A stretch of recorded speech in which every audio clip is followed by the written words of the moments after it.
Are you looking for a Baldur's Gate 3 build that's a witch, but kind of like a divination wizard? Then have I got the one for you. This is the Hex Witch Mod build guide for Baldur's Gate 3. We're going to go over the build guide, we're going over the list of items, as well as show it in combat. So of course we have to start with the witch. Now for your spells at this point, I would personally take Dancing Lights and Minor Illusion. I think these are two really good sort of like early level just utility spells that work amazing. As well as Mage Armor. Now any spellcaster build that doesn't use armor is not complete unless you have Mage Armor. Sorcerers, Wizards, even the Witch, it's a great way of boosting up your AC. Basically increase your armor class to 13 and then you add your dex modifier. So in this case it's going to be +2, so that's already a base AC of 15. Now for ability points, we want Psychic into this. We want 8 strength, 14 dex, 16 constitution as this will help with our concentration spells, 16 intelligence as this is our spellcasting modifier, 10 wisdom, and 10 charisma.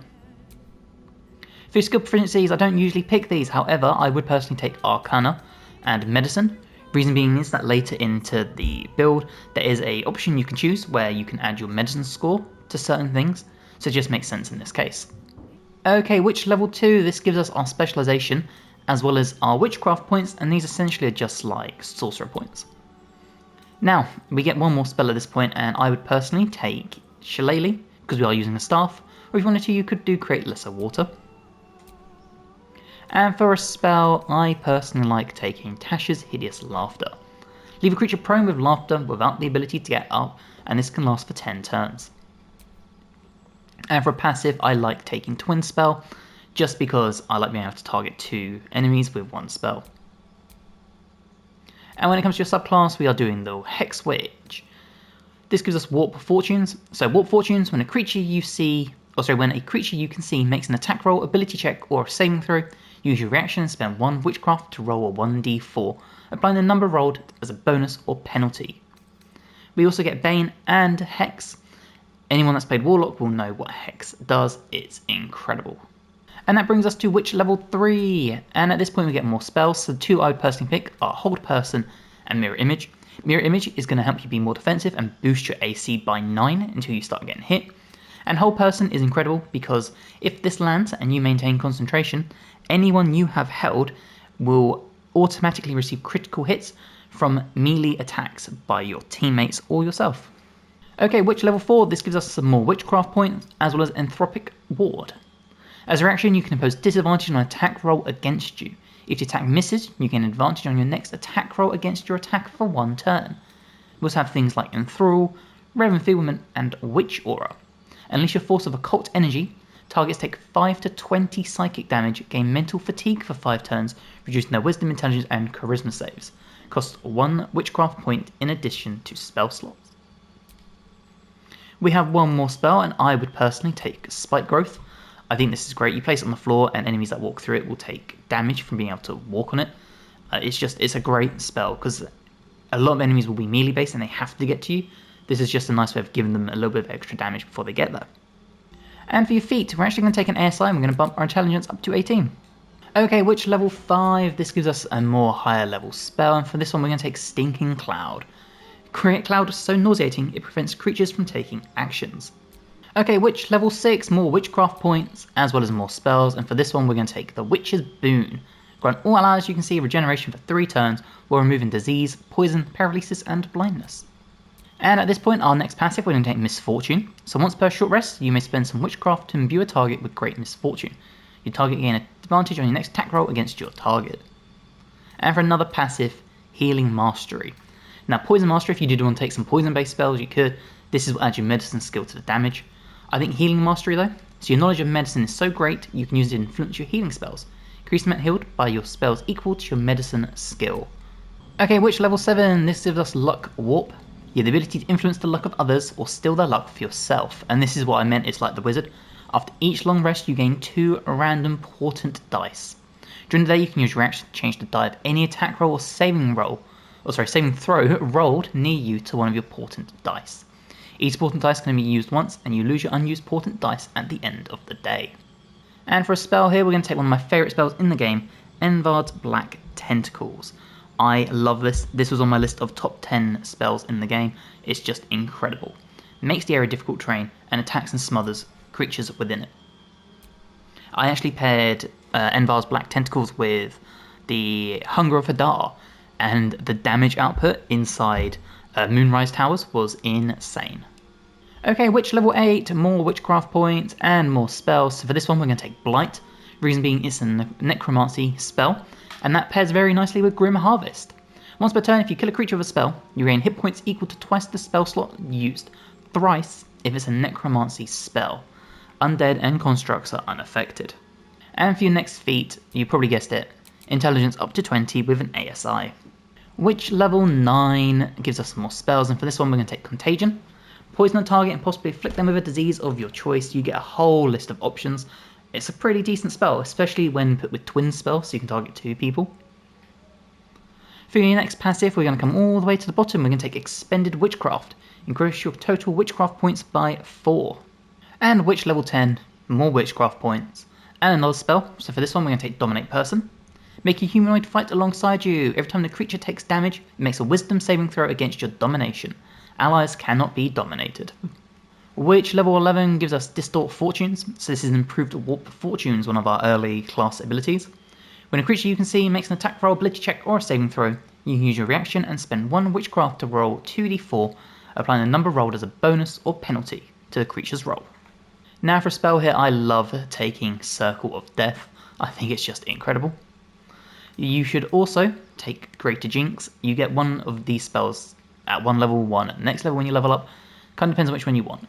I will do Greater Jinx now, because I actually do think it's probably a better spell. And for your class passive, we're going to take Witchcraft Stitch Mouth. Reason being is bleeding for 10 turns, I think is just great. And Witch level 12, our final level, 2 more Witchcraft points, and 1 more spell, so in this case we will take Circle of Death or Greater Jinx, depending on which one you previously took. And for a class passive, we're going to take Illusionary Self. You can magically fashion an illusionary duplicate of yourself when attacked, causing your foe to automatically miss the attack.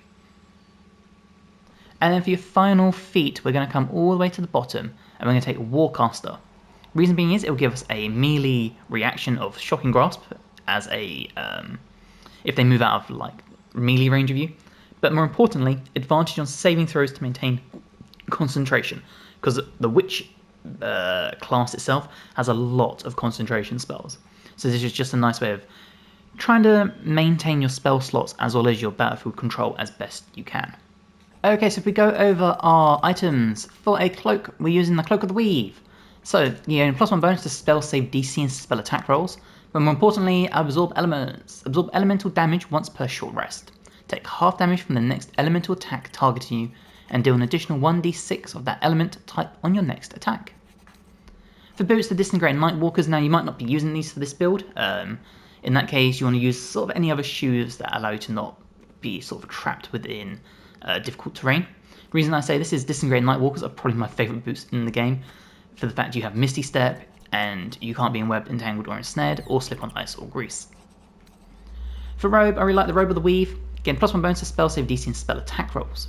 Whenever the wearer succeeds a saving throw against a spell, we regain 1 to 6 hit points, and we gain armor class bonus of +2, which pairs very nicely with the Braces of Defense to gain another +2 bonus to armor class because we're not wearing armor or using a shield. For ring, I really like the Shifting Corpus ring, invisibility and blur, just nice defensive things if you get overwhelmed. As well as the Crypt Lord ring, reason being is create undead. I like minions personally. Again, you might not want to use this ring, other options are available, I really like minions in this game. For an amulet, the Spellcrux amulet, reason being is we get a spell slot restoration, meaning we can pump out higher level spells and then just restore the spell slot once per rest. As well as Marker Shear. So Arcane Battery basically does the same thing, gives us a free spell slot. We get a +1 bonus to spell save DC and spell attack rolls, as well as Krishka's Favour. Okay, so that was the build guide. Let me go into combat and we'll show you how this works. Okay, now as soon as you leave from your long rest, you're definitely going to hit the Mage Armour. Do it at level 1 because you don't really get any kind of bonus. Let me just do it because the camera's a little janky. Here we go. And you'll see if we go into here, we had an AC of 16, it's now 19, which makes us pretty damn defensive. If you pair that with your mirror image, you're looking at AC of 28. Now as you can see, they went to strike us. We can do Distort Fortunes. This will use one of our witchcrafts as well as our reaction, and their first attack missed. Okay, now there's a few ways you can play this. If you're starting off, you know, coming into combat, you might want to do your mirror image to boost your AC. So we'll do this. As you can see, we have 3 duplicates. Each one adds a +3 to our AC, and once we get hit, we'll lose one, but we won't take any damage and all that fun stuff. This will still leave you your bonus action, and you have a few options. Obviously, Misty Step to get into position. Misfortune, which is probably what I would like to do. So we're going to target this one.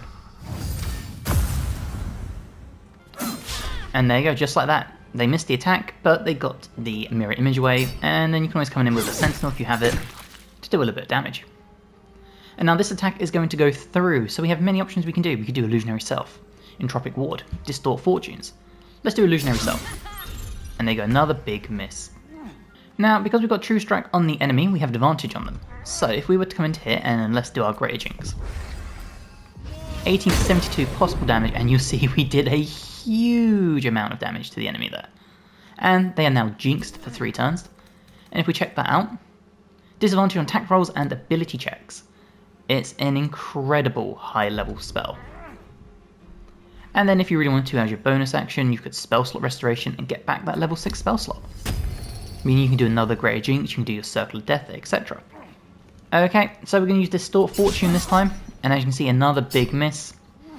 This is a really, really awesome defensive-based witch build you can have. A very good battlefield controller. Okay, but of course, we are battlefield controlling, so we have more options we can do. For example, if we were to come into here, Hex. Now, the damage output does not increase, so please bear that in mind. You can just change which one you want to have it to have a disadvantage on. Let's just pick the first one. We'll do Strength. Target the dude in front of us. Just like that. And then we gain an extra amount of damage. For example, if we wanted to hit them with the staff, you'll see we did 13 with the staff and then 3 hex damage on top. And it means we can reapply our hex on our next round without expending a spell slot to the next enemy. And again, more Distort Fortunes. So their attack on them missed. And which pairs really nicely as well as a sort of healer type if you want to. So for example, you can see, because we've not been taking any turns with people, Jaheira is on the floor. Now this won't exactly help fully now, but paired with a cleric, for example we have Shadowheart, if we were to come in here and we use Witch's Boon, we'll give everyone regeneration. And you see a big miss from the Barbarian, and now we can do Entropic Ward. And that gave us our Arcane Synergy thanks to our headband. And you'll see because of regeneration, Jaheira is back on her feet, and that means we can come in here with our cleric if we wanted to, and start healing up. And again, we have so many other spells we can use. Now, you do have to be careful with your concentration spells. But, for example, we could come in here with Edvard's Black Tentacles, and as an example, we'll just throw it up here. And there you go. So you see, they are all stuck within the Black Tentacles now on top of the rooftop. And that still leaves us our bonus action available. So again, if we wanted to Stitch Mouth, now this would break our concentration, please bear that in mind. You have to be very careful with this sort of stuff. What we could do is Misty Step, we could Shillelagh. Now while the Hex Witch is built around obviously using your hexes, all that sort of stuff, Hold Person. So if we were to do it on, let's try and target all 4 if we can see them. We have the gentleman here. We have, nope, that one's out of sight. That one, okay, so we can do it on 3. So let's try that again. Oh, I think it's only 2 actually. Okay, that's fine. We'll do it on the 2 in front of us. So we've got you. We have you. And you. And there you go. You see we've actually held all 3 of them, which is incredible. And that means any melee attacks on these guys will be automatic critical hits. You see the regeneration just popped. And not only is it critical hit for the actual weapon, but also for any like buffs on the weapon. So if I use Shadowheart for example, you see we did 6 with our staff, but Divine Critical Strike, another 9. So we did critical damage with the poison as well. Consider my hackles raised. And this works for all of your companions as well as yourself. So for example, if we use Jaheira this time, another critical hit. And it works really nicely with things like Sneak Attack. as you can see just there, a huge 62 damage, and it pairs nicely depending on what weapons you've got. For example, on my rogue here, I have, if I come into here, the Sword of Life Stealing, which means on a critical hit, they take 10 extra necrotic damage, and we gain 10 temporary hit points. So Whole Person is really a good spell you can use to synergize with other people's equipment as well. And just as to show you how much we can do as like a shillelagh based critical hit, if I was to just swing here, it's not incredible, but 8 damage is 8 damage. Sometimes that can be the difference between ending a fight and not. And again, if you compare Hold Person with Rogue, you can do the sneak attack and get 59 damage, and then still use your offhand if you're dual wielding for another critical hit for 13. That's almost 80 damage in one hit, or 2 hits technically. And of course we still have other spells we can use. We've got our Flesh to Stone, our Dominate Person, Contagion, Phantasmal Killer, loads of really good options, as well as Circle of Death. But again, we just did, for example, a Greater Jinx on a held enemy. Again, just incredible damage we pump out with these high level spells. And of course, because of our staff marker share, we can do Arcane Battery. Here you go, turn our Arcane Battery on. We now have another free spell slot, which means we've done 3 level 6 spell slots this fight. So we're going to show Circle of Death. Now this is a really good ability, however the radius is huge. So you have to plan this carefully, otherwise you will do a lot of damage to yourself, to your allies. Just like that, you see we did 26 damage to ourselves. And this time let's do a Blight. Level 4, we have Hex on the enemy as well. And there you go, that's one of our only spells that doesn't require concentration, sadly. So the Hex Witch very much is a battlefield control, like stopping attacks, all that fun stuff. And that really is the gist of this build. All we now have to do is finish off the remaining enemy, who has 16 health. And there's a few ways you can do this, honestly. Again, you don't have many spells that don't require concentration, so you really do have to pick and choose what you want to use carefully. Obviously, Greater Jinx is one of the best ones, but it's a high level spell slot, but the damage output is just insane. But that is my Hex Witch build for Baldur's Gate 3. I really hope you've enjoyed. If you have, please let me know in the comments below what other items you'd use, or spells, all that fun stuff. If you haven't already, please drop a like on the video, subscribe to the channel for more build guides for not only this game, but also for things such as Dragon Age to Veilguard and Elden Ring. And hopefully, I'll see you all in the next one. Bye guys.